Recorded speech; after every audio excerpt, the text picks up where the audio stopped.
Good morning, students. Today we are to take up Biot and Sievert's law. It is the second topic of the chapter Magnetic Effects of Current. Last time we discussed Oersted experiment. In that experiment we have seen that whenever electric current passes through a conductor, a magnetic field is developed around it. And there had been a question that if magnetic field is produced, then what is the direction of magnetic lines of force? The direction of magnetic lines of force was given by the Maxwell's right hand grip rule. Now, another question arises that if magnetic field is produced, then what is the magnitude of magnetic field produced? Now the answer lies with Biot and Sievert's law. Biot and Sievert's law is a mathematical expression which gives the magnitude of magnetic field produced. Now let us take up Biot and Sievert's law. The statement is that let there be a conductor of length L carrying current I as shown in diagram. Consider small current element dl of this conductor at point Q. Let P be any point whose position vector is r, inclined at an angle theta with the direction of current flow. Then small magnetic field due to this small current element dB at P is given by the expression dB is equal to mu 0 upon 4 pi I dl vector cross product with unit vector r divided by r mod square, where mu 0 is equal to 4 pi into 10 raised to power minus 7 Henry per meter and is known as absolute permeability of free space.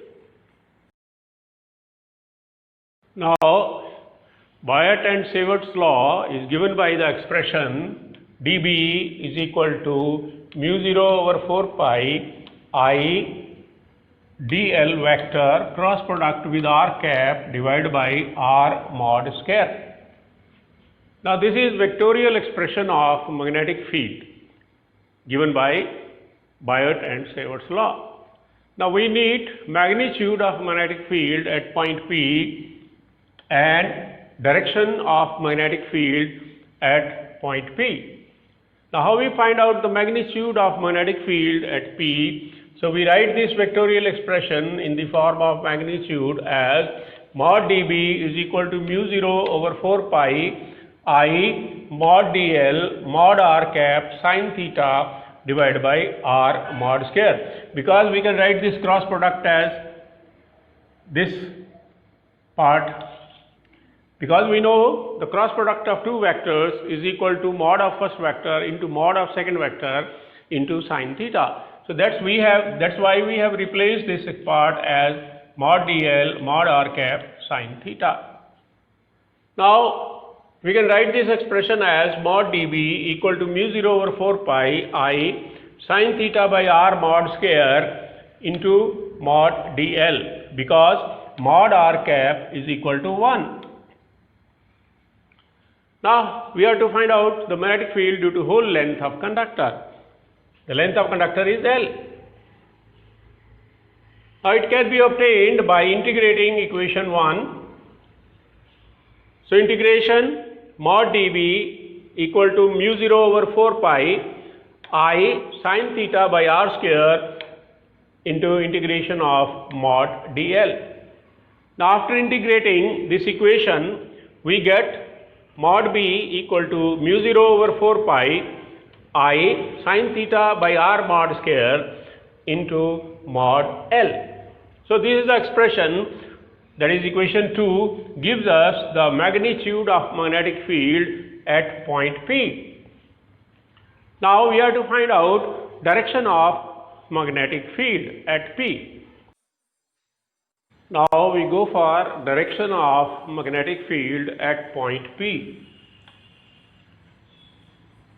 The direction of magnetic field B at P can be found by first right hand thumb rule of cross product. What is right hand thumb rule of cross product?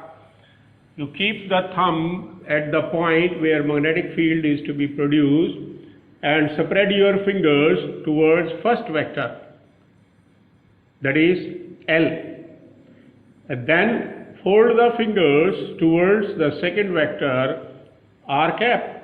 Then thumb gives you direction of magnetic field. Now here, so directed inward, magnetic field is perpendicular, direction of magnetic field B is perpendicular to L, perpendicular to R cap, that is directed inward. The second method to find out direction of magnetic field is right hand grip rule. If you hold the conductor in your right hand palm in such a way that thumb indicates direction of conventional current flow, then fingers indicate the direction of magnetic field. So field at P is directed inward. If I draw magnetic line of force due to this, then here the direction of magnetic line of force at P would be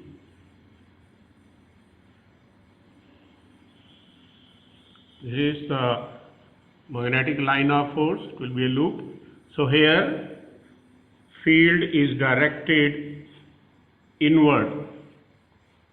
At P, field is directed inward. So we show it by cross. Cross means perpendicular to the plane of the board, directed inward.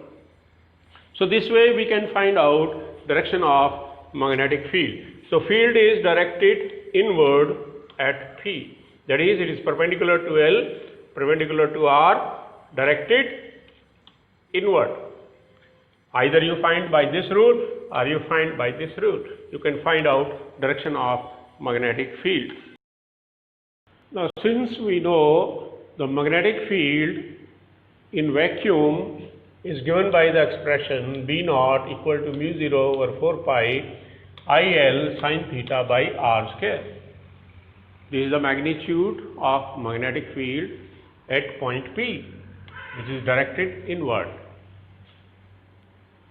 Now we have to discuss some points. Now we have seen that B directly depends upon current flowing through the conductor, length of the conductor, and in angle of inclination with direction of flow of current, theta. Now second point is to be marked is the magnetic field is inversely proportional to square of distance, that it follows inverse square law. It follows inverse square law. Third point, if the system is placed in some medium, then how medium affects the magnetic field? Magnetic field directly depends upon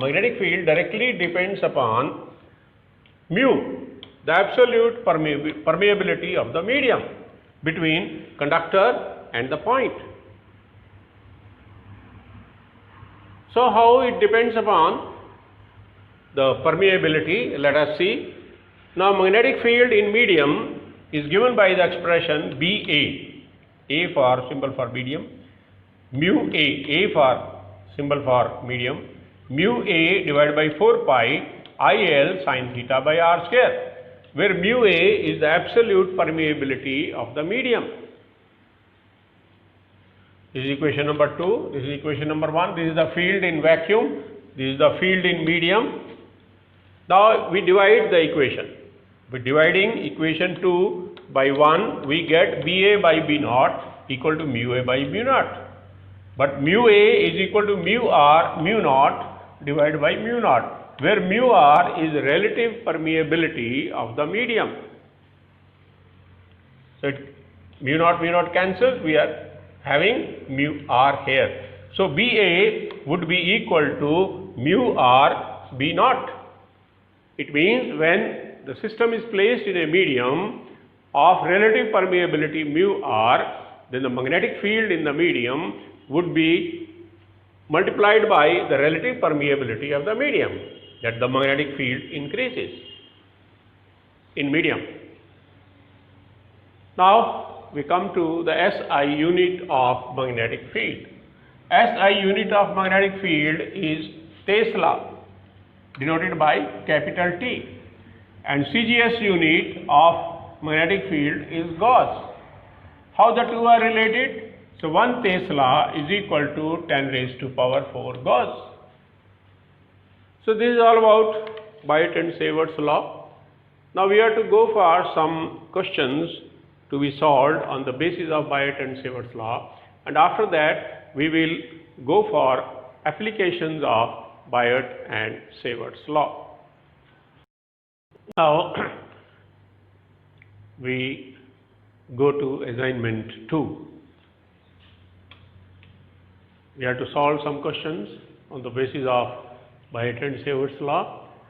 You have to use this knowledge to solve these problems. Question number 1. A long wire with a small current element of length 1 centimeter is placed at the origin and carries a current of 10 ampere along x-axis. Find out the magnetic field and direction of magnetic field due to the element on the y-axis at a distance of 0.5 meter from it. So you have to use Biot and Savart's law to find out the intensity of magnetic field and direction of magnetic field. You have to tell along with. The answer would be 4 into 10 raised to power minus 8 Tesla. Now question number 2. How magnetic field intensity at P changes if current through conductor is doubled? Second, distance is reduced to half. Third, when theta is equal to pi by 2. Fourth, when system is placed in uniform medium of relative permeability 50. So you have to solve these problems on the basis of Biot and Savart's law. So thank you so much. I hope you would have enjoyed nicely and wish you good luck. Thank you.